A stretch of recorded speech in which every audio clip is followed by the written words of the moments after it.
Is it just me, or have the last 2 weeks felt like the longest decade you can remember? I look forward to discussing it all with you on the other side.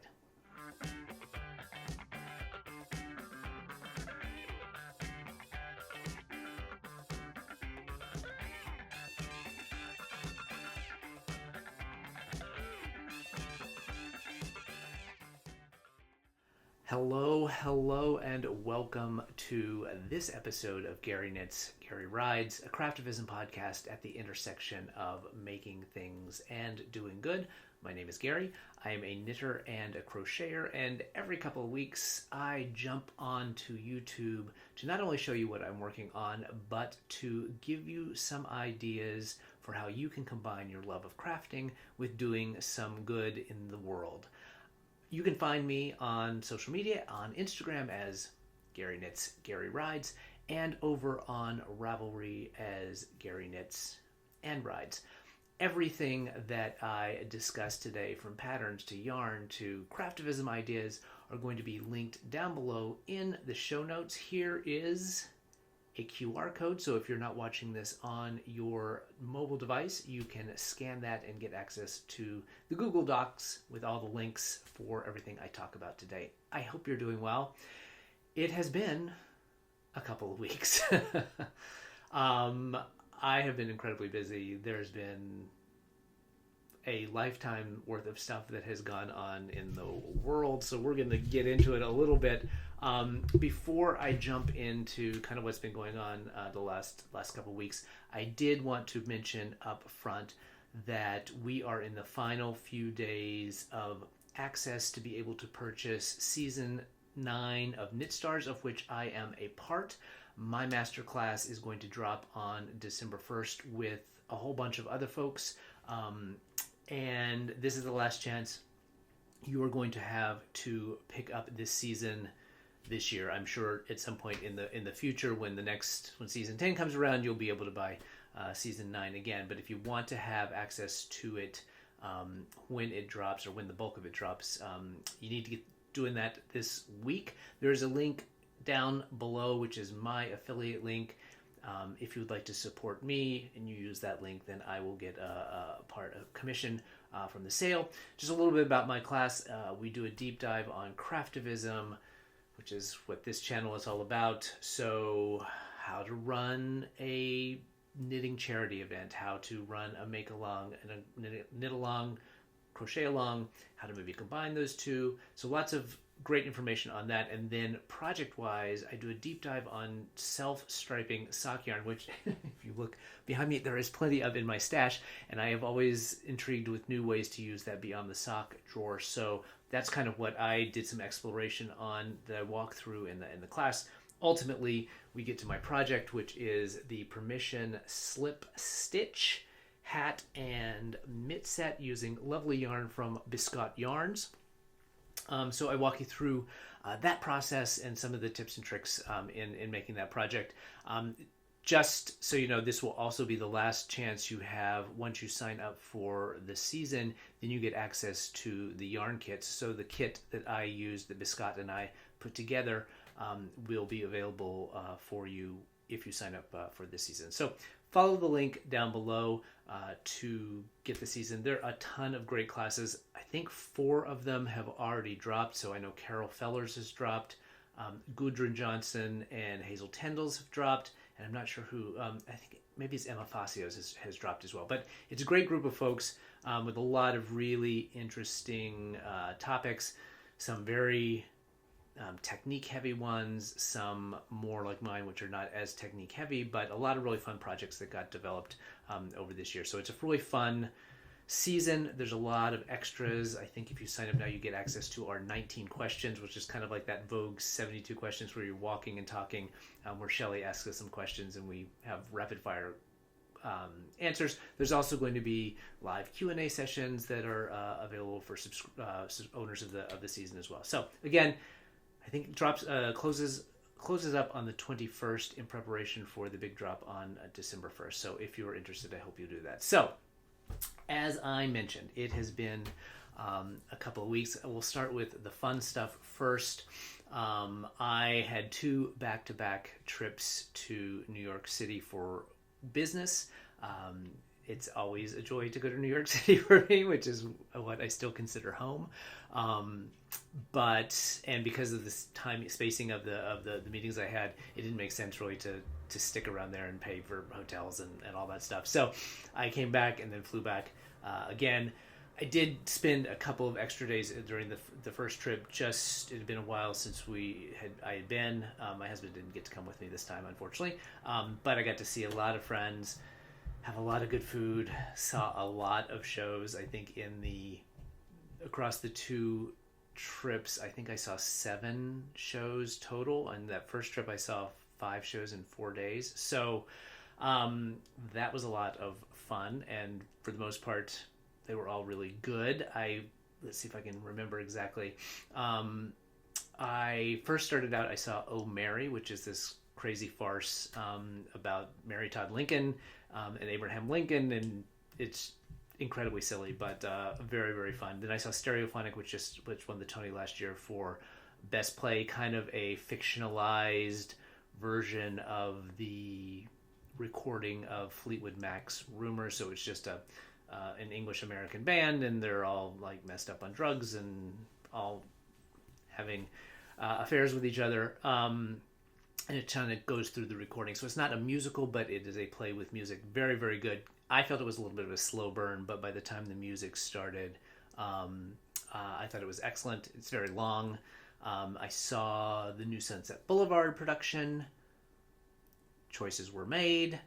I didn't hate it, didn't love it. I think parts of it worked well. Nicole Scherzinger, I think is her name. She's like a pussycat doll. I didn't really know who she was, but she sang the hell out of the 2 big numbers that she has. It's virtually no set. It's just very black and white. A lot of camera work and projections. Again, some of that I thought was really effective. But I think, especially in the first act, some of the direction was a little weird.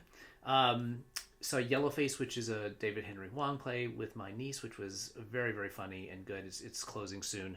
And then friends of mine took me downtown to the East Village to see a little show called F 7th Grade. It is the 3rd time I think it's been done. Kind of every year they mount it for a few weeks at this little black box theater down in the East Village. It's Jill Sobule, who's a singer-songwriter, had 2 big hits back in the 90s with I Kissed a Girl and I Want to Be a Supermodel, and it's sort of her coming of age, coming out story told through her music, kind of growing up and being kind of an outcast. So it was very, very cute. She has a really great rock band behind her, and that was really fun. This last trip I saw, let's start with the good news. I saw the most delightful musical I can remember since probably Come From Away, which is many years ago. It is called Maybe Happy Ending. It just opened this week. It got rave reviews. I had bought my tickets before the reviews came out and saw the first show post the reviews. It's got more than 2 people. Mainly it's a 2-person show with Darren Criss, who you may know from Glee, and it was just delightful. So I'm not going to give too much details about it because it's really one that I think you benefit from going in cold. And then I saw perhaps the worst musical I've ever seen, which was Tammy Faye the Musical. Getting into the next place, I'm not sure what America needs or American theater goers need right now is sort of a lighthearted romp through the rise of Christian nationalism. But it had a great team: Elton John, Jake Shears, Christian Borle, Michael Severus. I mean, there's a talented cast, talented team behind it, but it was just so boring and not fun. So luckily I saw that first, and then I saw Maybe Happy Ending second, so I kind of ended on a high note. So those were great trips. The weather in New York was fantastic. It's just what I miss most about New York weather, which is kind of crisp and fall, and the marathon was going on the first weekend I was there, so it was just a lot of energy in the city. Unfortunately, the first trip I was there ended on Election Day. I had decided to stay over. My meeting ended that afternoon, and I decided to get together with one of my best political buddies, and we were going to go out to a nice dinner and then go back to his place and watch the election returns. And obviously it did not turn out the way that we were hoping. I don't want to spend too much time before we get into the fun and the knitting talking about that, but given how much energy I had put into doing sort of political things ahead of time in the past 8 years, it feels like I should probably say a little bit something about that. I think along with a lot of people have sort of been going through the 5 stages of grief. I will admit that I got hung up on anger for a bit longer than I think I usually would have about these things, but I'm trying not to be too hard on myself or on anyone else about whatever it is they're feeling coming out of that, because I think you've got to sort of just acknowledge those feelings, and they're real, and then hopefully at some point you're able to kind of push on through and move through the next stages. I'll say it was always going to be a close race. I think that was evident from every poll that came out, and I think it was going to fall within a couple points one way or the other, which is exactly what the polls were telling us, and it just happened to fall the wrong way. It's still sad. I think it's not so sad just because we lost, because I think I've experienced elections that didn't go the way I wanted them to go in the past. But for me, I think the sadness of it comes from the fact that it just tells you a lot about the people around you. And it's not great knowing that your neighbors, your family, people that you thought you knew, decided to choose evil and choose division and hate, and did not choose the safety of the people who live around them and are close to them. So I think that's the biggest personal sort of difficulty in this. Obviously, I think there are going to be more difficulties ahead that are not maybe so personal. They may be for some people. I think it does feel worse than 2016 for me, because I think we saw a little glimpse of how bad things could get during the last term, with millions of people dying, or 1 million people dying, and just some of the attempts to do the worst things that were thwarted by the fact that there were institutionalists and some guardrails still up. I think a lot of that is gone now, and so I think that the worst impulses of the people who will be in charge are going to have very little, institutional resistance, because they're not going to be adults around the decision makers. So, I think it's going to probably get dark. I think that we need to, at least for me, try not to spiral out of control, but at the same time be very clear-eyed about what the path ahead looks like. As I said, I think it is going to get dark, and I think that a lot of people are going to suffer, and probably in more ways than just having eggs being expensive. But at the same time, nothing has happened yet. There are still levers that we have to push back and to try to slow, if not stop, some of the worst that is on the horizon. I do think this whole notion that nothing's happened yet and all of it was just rhetoric and conjecture doesn't really hold a lot of water for me when you see the truly reckless and dangerous choices that are being made, at least before things even have gotten through the inauguration, in terms of the people that are being floated as leading various departments. So I think there is a very high likelihood that things are going to get, that worst case scenarios could see some fruition. So I think we need to be prepared. I think we need to be clear-eyed about what is happening, and first and foremost, protect yourself. I personally know I have been unable to really turn on the news or listen to my normal political podcast because I just don't want to hear the sort of circular firing squad and all of the, pointing fingers and things like that. I think that's not particularly useful at this point. I'm much more interested in trying to find my community who are going to be working to push back rather than some kind of post-mortem on what happened. So try not to spiral out of control. Protect yourself in ways that you need to, if you can and when you can. Try to find community and some groups that are going to continue to push back on the worst things coming down the pike. In my view, two groups that I found very helpful beginning in 2016 when they got founded are Indivisible, which is a national group that works to sort of channel large groups to put pressure on their legislators. So that would be calling your members of Congress, your senators, to push back on nominations and laws and things that are trying to get passed. And then they'll have other efforts. They've just come out with their new guide.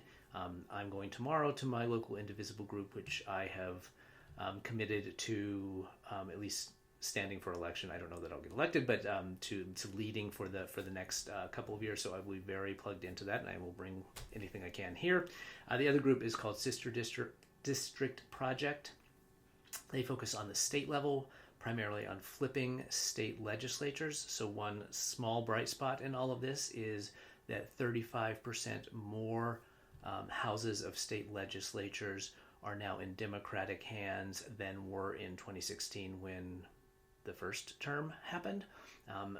State legislatures are incredibly important, maybe more important than Congress, because most laws that affect people in their day-to-day life happen at the state level. So the more of those state legislative seats that we can flip, the more protections we can put into place in some states to kind of hold the tide of bad things happening. So I would definitely check out. Links are down below for both of those groups. So breathe. Try to protect yourself. Try to protect your family. Again, if you can, when you can.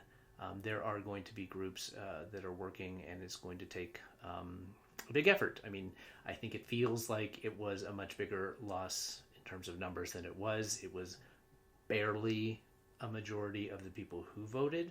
I think, again, the sad part of it is that half the people that voted showed us who they really are. The other sad part is that a third of the country decided it wasn't even worth their time to vote, and we're all going to be paying the price for that apathy. So to the degree that you can not become complacent, I think that's helpful.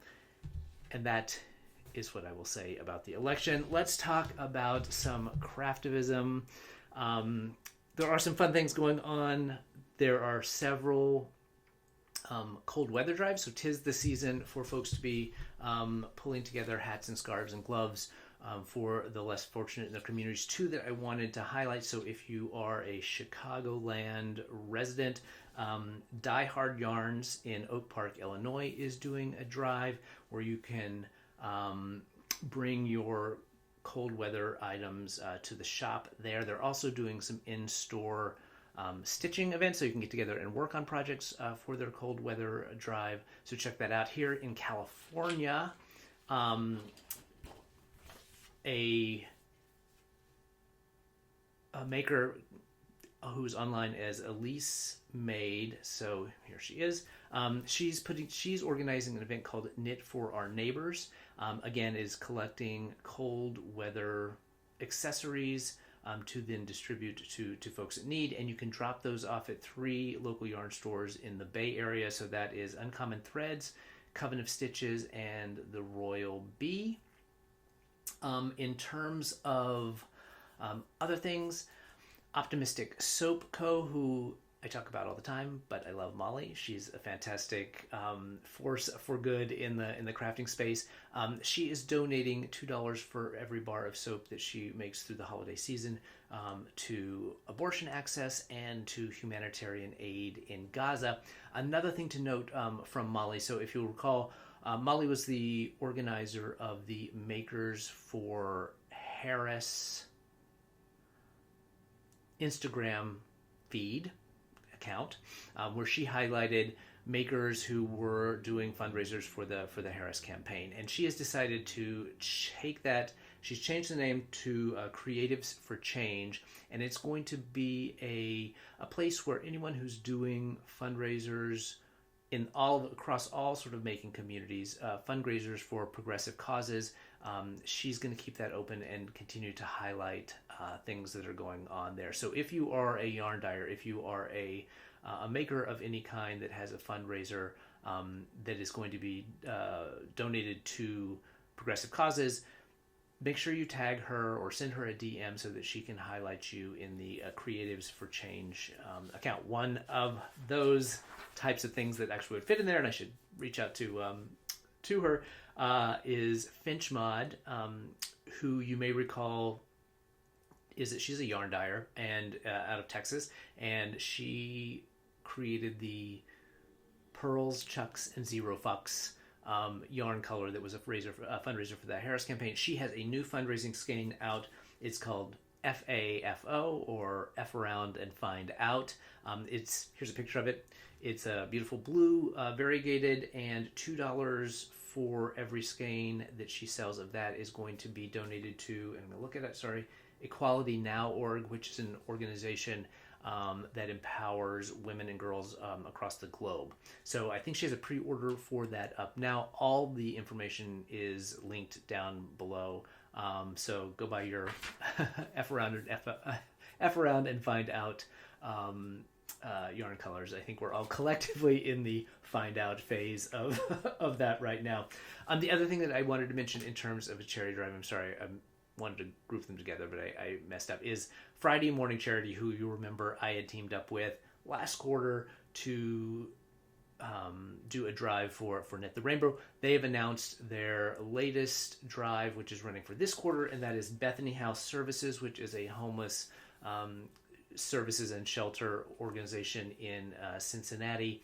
So they are collecting items for Bethany House Service. Head over to the Friday Morning Charity Facebook group, and they have all the details there. I think there is either a form or a tag or something that you need to fill out before you send your stuff off to them. But head over to the Facebook group. It's linked down below to find out what they're looking for. But it looks like it's it's hats and scarves and the sort of typical things that we make to send off to charities. So I think that is, let me just double check my notes. Sorry, I have, like I said, it has been a couple weeks. One of the sort of side effects of all of this, both the jet lag and the travel back and forth and the sort of post-election state of mind, is that I'm having trouble concentrating and remembering a lot of things, more so than your typical near elder person has walking into rooms. But that was it for on the Craftivism front. So check all of those out. The links are down below. And again, as I always say, if you have anything that comes across your feed that you think might be interesting for me to share, please DM me. Let me know. Shoot me an email, GaryKnitsGaryWrites@gmail.com, because I would love to highlight them here. In terms of the knitting and the crocheting, yes, both, yes. I'm still in the middle of Baby Blanket Palooza, Geddon, Apocalypse, whatever I've been calling it. I'm getting very close. I really, really want these projects to be done. They're both big enough now that I haven't been able to take them on either of these trips. So they didn't get a lot of love in the last couple weeks because I have been gone a lot, but I'm nearly done. But let's talk about the one I don't have to show because it's all spread out on the, excuse me, the hiccups here, the guest room bed. That is the Mix and Match crocheted blanket that I'm doing from the book of the same name by Esme Crick. And I'm done with the strips. I just laid them out this morning on the bed, kind of in the order that they're going to go, and just trying to get them all lined up, and then I will start to sew them together. I've been sort of hesitant to do that just because it's just a sort of, I don't know why, but it's that part of it seems very stressful to me. You know, you're supposed to have crocheted these things to a certain length, and obviously you need them to be the same length, or you're going to get a wonky blanket. But it's, you know, it's crochet, so it's a bit stretchy, and I just wanted to kind of lay them all out so I could see, you know, if some of them I needed to rip out a couple rows, or I needed to, you know, add a couple rows to some of them to make sure they're, you know, as close to exactly the same length. I think, you know, probably an inch or so either way, and I'm going to be able to stretch them, but I don't want to get to the, you know, get it so that they pucker and stuff when you stitch them together. And I have to go back to the book, but I think she has you just kind of whip stitch them maybe together on the wrong side, and then you go around the whole thing with a probably, I think, a single crochet, 2 rows of like a single crochet, 2 rounds of a single crochet border. Unfortunately, I'm a little concerned that I'm going to run out of the color that was going to be the border color. Running out of yarn on these projects, both of these baby blanket projects, has been a recurring theme. So I'm going to stitch them all together, then kind of see what I have. I think it looks like I have about the equivalent of 1 ball, and that of the color that I need, and that may work. Here's a picture of the blanket all laid out on the bed. I moved a couple, so it's based on one of the samples in her book, different colors, and I substituted one of the motifs because I didn't think it was particularly baby friendly, and I had to flip a couple of them around to get it into a sequence that I thought looked pretty good. I think I messed up some of the colors in terms of, you know, she had 5 colors or so that she had in her sample, and I picked 5 different colors and then tried to match up like which pattern she had done in which color, but I think I messed it up somewhere along the way. And so when I laid it out in the order that she shows it in the sample, there was too much of like the turquoise color in one section, so I kind of flipped a couple of deals around, and I think it looks okay. You know, I think that the colors look fine. I probably would have swapped some things out if I had spent a little more time thinking about it. It's just hard, I think, when you're picking out colors from a website versus doing it in person, to, you can kind of visualize, at least for me, to visualize how all the colors are going to play together. So, you know, I think it looks cute enough for a little baby boy, but I probably would have chosen a couple of the different colors than the ones I ended up with, be that as it may. So I am hoping that in the next day or two, I'm going to start piecing that together, and then get the border and the tassels on that ASAP. I would love to finish both of these before we get too knee deep into Thanksgiving prep, which I can talk about in a bit, I suppose. But we shall see. That one is going to take some concentration, and just, it's because it's all these little pieces. I can't just like kind of sit on the couch and put it together. I think I'm just going to have to kind of really focus on that, and it's not going to be something I can do while watching TV or whatever. The other one, I will be able to finish this one up watching TV, I think. Although I've had mixed success post-election of multitasking on anything that's not completely mindless, and I've had to undo and redo several rows of this blanket many times in the last couple weeks. But we are down to the final repeat on the Flying Foxtails blanket by Stephen West. Here is, let's see if I can lean back back. Here it is. I always get I always tend to stop before I show it with like strings on both sides rather than get to a better one. But there it is. That is the right side, and this is the wrong side. So brioche, obviously the white is Cascade 220, and the blue, purple, lavender is a Magpie Fibers Swanky DK from their Fiber Society Club. I think I mentioned this last time, but I ran out of that yarn and had to make a desperate plea online, and luckily found someone who had a skein that they were willing to swap me, which was very, very kind, and I'm eternally grateful for that. I am now running out of the Cascade 220. I thought I was down to the last repeat yesterday when I was finishing up, and was really looking forward to like maybe tonight. Well, not tonight because we're going to a show, but sometime this weekend doing the I-cord bind off and being done. And then I went back and looked at the pattern, and it was one of these where it says, you know, you go through the pattern repeat, do this 9 more times, but I had it in my head to do it 9 times. So I do have one more repeat of that to do, and I'm down to, I mean, just very little of the Cascade 220. Luckily, my local yarn store, Knitting Tree, carries Cascade, and at least based on their website, I should probably call them, but they have the cream color in stock. So I'm going to run down there probably tomorrow, pick up a skein of that, and then hopefully that will be done by Monday or Tuesday at the very latest. So one down, and then it's just piecing that other one together, and I will be so glad to be done with baby blankets for a while. I have another gigantic blanket, which I'm really excited to get back to work on. That's the Kurdock blanket that I'm making for a friend of mine.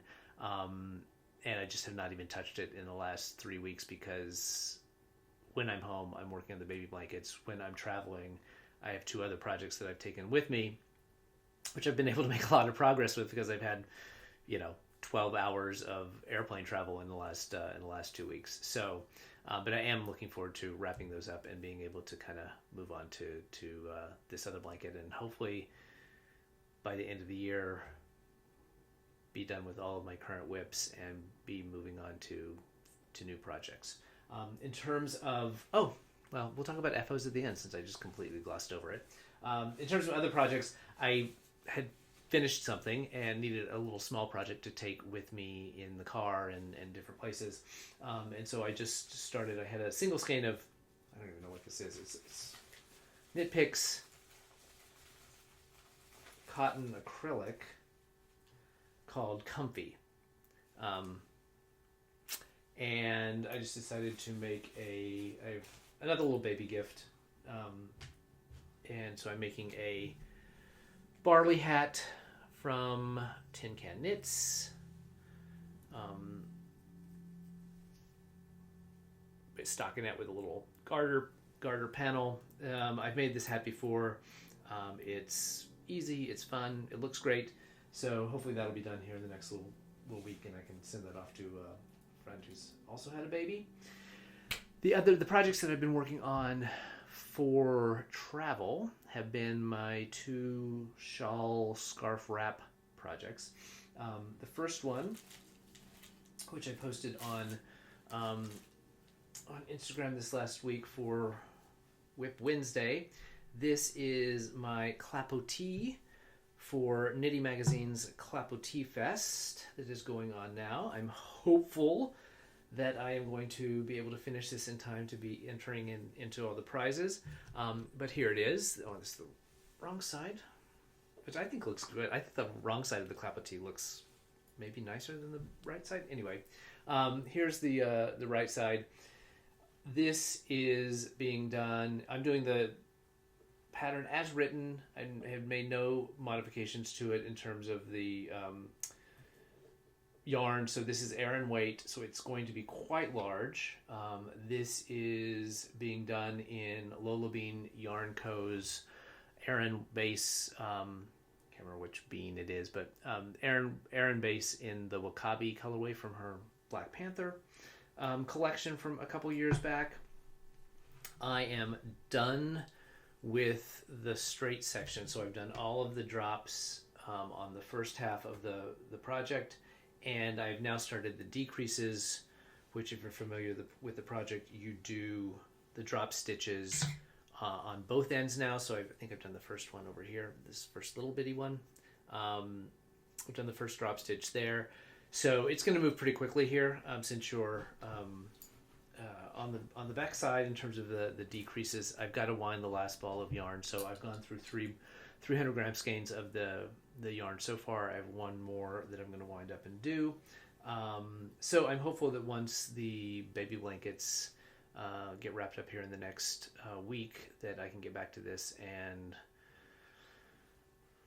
persevere on and jam through and get this. I can't remember what the deadline is for the make along, and if I don't get it finished in time, it's not going to be the end of the world, but it would be kind of fun to be part of that part of that project. It's, like I said, it's very large, blanket almost. It does, the drop stitches make it collapse a bit, and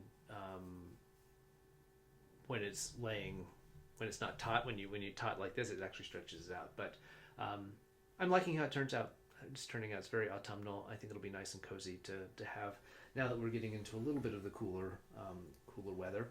The other shawl that I am working on is for my own knit along. This is the Botanic shawl from, boy, I'm having a hard time today, by Stephen West.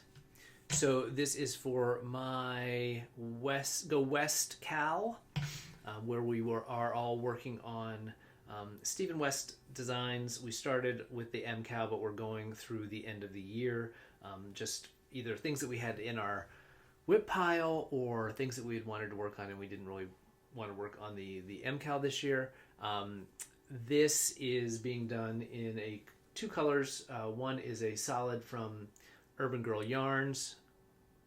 Can't remember the name of it, but it'll be listed down below. And then the other is a chroma from Knit Picks. That's the color changing yarn. It's just these blues and grays, and then you get this occasional pop of white. And I just finally got to this pop of like lavender. It's kind of hard to see it, but it's like this pale lavender. And it took a long time to get there. I'm well over halfway through the first ball of each of these. It's two of each color, 200 gram skeins of each color, and I'm already halfway through at least those two. I think, let's see how many of these. 1, 2, 3. Yeah, I think I'm a little bit over halfway done. So the slip stitches, those slip stitch columns, I think you end up doing 18 or 19 of them, and I think I have 10, so I'm just about the halfway point. This is, if you've not made this, it is an incredibly easy pattern to memorize, and you really don't have to think about it much once you get going. I would say the only difficult part is, for one of the yarns, you're basically doing garter stitch, and the other yarn you're doing stockinette, and so I have made that mistake where I double garter stitched once, and so I had to go back and rip out the thing to make sure I purled it on the wrong side. But it's a very straightforward pattern, very easy to memorize, perfect for travel. So if you have long flights or long car rides, it's a great one for travel, and because it's fingering weight, it's going to be a nice lightweight shawl for me in colors that I will definitely use a lot. So that is the last of my whips. I mentioned I had an FO, and I forgot to mention it up front. Here is a picture of it. This is the boyfriend hat that was recommended by one of you a couple of episodes ago. In terms of, I said I was looking for a charity hat make to contribute to Sunny Co. of Noodly Knits, her annual hat drive for her uncle's cancer hospital. And I wanted to try something that I had not tried before, and I asked for your favorite hats, and I got a lot of great suggestions, and that's the one I chose just because it looked incredibly easy and mindless, and it was. And I did it in Joanna Big Twist. It was one of the Pride colorways. I think it was called Serenity. It was basically the bi flag colors. So great, great knit. It's essentially 3x2 rib, so it's very flexible in terms of like stretchiness and different head sizes that I think it will fit. So I think it's a great pattern to have in your arsenal in terms of charity hat drives and things like that. So it was really fun, very fast, worsted weight, so it moves incredibly quickly. But hopefully next time I chat with you, I will have some baby blanket FOs. If I finish them in the next week, I'm not going to hold on to them to show. I will just take photos of them and then show those, because I want to get them off. Both of the babies have been born, and I had hoped to get them to them very quickly before or after that happened. One came early, so I'm not too far behind, but I would like to get those out to them sooner rather than later. In terms of acquisitions, not too much, because I didn't go to any yarn stores. I almost did in New York. I had gotten a recommendation for a store that I was unfamiliar with on the Upper East Side, which is where I was staying this last time, but I had the opportunity to have coffee with one of my old coworkers, and so I decided to do that instead of going to a yarn store where I had no business buying any more yarn. So not too much in terms of acquisitions. I did get my latest installment from the Magpie Fibers Fiber Society. This is Fiber Society number 39. I opted for the variegated. So every quarter you get your choice of variegated or speckled. I chose two of the variegated. So it's this kind of cream and really dark chocolatey brown with occasional pops. And let me see if I can find one here. It's almost like it's like little bits of like blue-green, almost like the color that copper turns when it's oxidized. But it's very nice. I think this will be, if I could find like a two skein shawl. Otherwise, it's pretty neutral, so it might be a nice just neutral for a multicolored shawl. The other thing that came in this week, and pardon the rattling, but I'm not going to pull them out of the thing. These were two of the fundraising skeins that Desert Vista Dye Works had done around the presidential campaign, fundraiser for the Harris campaign. These are self-striping, and I got them on worsted because I want to make hats out of them. They look very similar, but they aren't the same. This one here is called I'm Speaking, and this other one is called Rainbows Run the World. And I'm going to, at least one of these is going to become a hat for me. I don't know what the other one, maybe I'll make a hat for somebody else, but one of them is going to be a hat for me. And it's always cool to get self-striping yarn in worsted. In my KnitStars class, I do a lot of talking a lot about self-striping yarn, and one of the things that comes up is that it's mostly available on sock yarn bases, and so that when I went through the design process for my hat and mitts, that was one of the things I considered, is that even though it makes a very lightweight hat and mitt, that self-striping yarn is much more available on sock bases. And so I wanted to do something that if folks wanted to go into their stash and use the yarn that they already had, that made it more accessible. But Desert Vista Dye Works was offering that up on the worsted weight, and occasionally you do find self-striping yarn in other weights, and I always think it's fun to play around with those, especially like super easy to make a hat out of a self-striping sock yarn. So that's it in terms of the acquisitions that I had this time.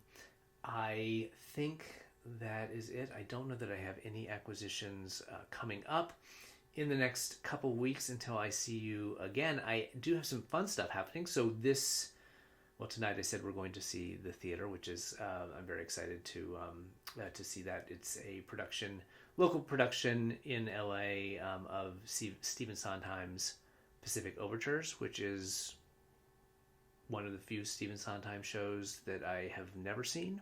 So I'm excited it's one that does not get produced very often because I think it's fairly esoteric. So that's exciting. We're going to go see that. And then next weekend is the SoCal Fiber Fair. So that is the only real fiber festival in the Southern California Southern California area. Now that Stitches is no longer. They used to do a Stitches SoCal, but since Stitches went out of business, there was a void, and Nancy Bates, who you may know from the Knitting the National Parks and Knitting California books, she and her daughter, who is a indie dyer, just really rushed in after Stitches collapsed and put this thing together last year for the first time. It was very well done for a first time yarn show, I thought, and good turnout from the vendors. All the vendors that I spoke to seemed to have had a very good experience. So they're doing it again this year out at the LA County Fairgrounds, and it looks like it's gonna be bigger. And so I'm looking forward to seeing a bunch of my friends in town and go out there and hang out for the day. One of my local knitting groups that I'm a part of, I think we're going to carpool on Saturday. So if you are a Southern California person or whatever, you're going to be in Southern California and want to go to the SoCal Fiber Fair, I'll put a link down below. But if you're going to be there on Saturday, keep an eye out. I will be walking around. I think we'll probably be there pretty close to when it opens, and then I know I have to get back for a dinner that evening, so we'll probably head out of there by 3 or so. But if you see me, say hi. I look forward to seeing folks. I think it's definitely going to be something that helps lifts my spirit. I think with the traveling and everything post-election, I have not had a chance to do any in-person knitting with other people, so I'm looking forward to getting back on that schedule. I think community is going to be very important going forward for the foreseeable future. So get it where you can find it and hold on to it. I know that online community can be great, and I guess to that end, I would throw out there that every Tuesday, and it's linked down below, I'm part of a Tuesday Zoom knitting group. We would love to see you if you're feeling isolated and just want to hang out with some like-minded folks. Please join us. We're a pretty friendly group, and we'd love to have you there. But yeah, I think community is going to be important for the foreseeable future. And it's sometimes you feel like you need to isolate, but I think that once you're able to, it's probably a good practice to get back into community. So that is coming up, and then we have Thanksgiving the following week. So we're hosting Thanksgiving this year. I think I've probably mentioned, or you've maybe seen it, that since we moved out to California, we have decided not to do like a traditional turkey and stuffing and all that stuff, and so we've tended to just pick a regional cuisine and have a big meal around that. So we've done Korean, and we've done Mexican, and we've done sort of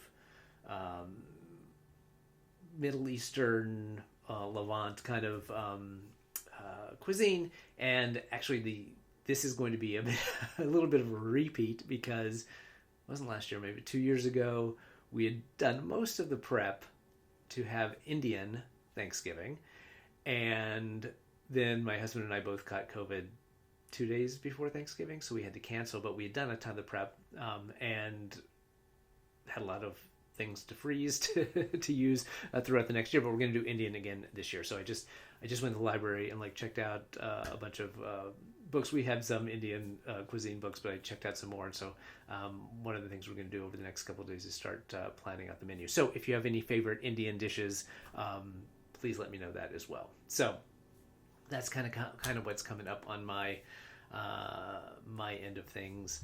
This was relatively short this time, just because I don't have as much knitting that you haven't seen to show off. Hopefully we'll be finishing up some of these whips, and we'll have more new projects to show in the future. So thank you all for taking a few minutes out of your busy schedules to spend it with me, see what I'm working on. Take care of yourselves. do what you need to do to get through these sort of difficult times. And again, when you're able, if you're able, trying to find some like-minded folks to spend time with, whether that's just knitting or whether that is working with a group to try to figure out ways through what's ahead. And with that, thank you very much. I'll talk to you in a couple weeks.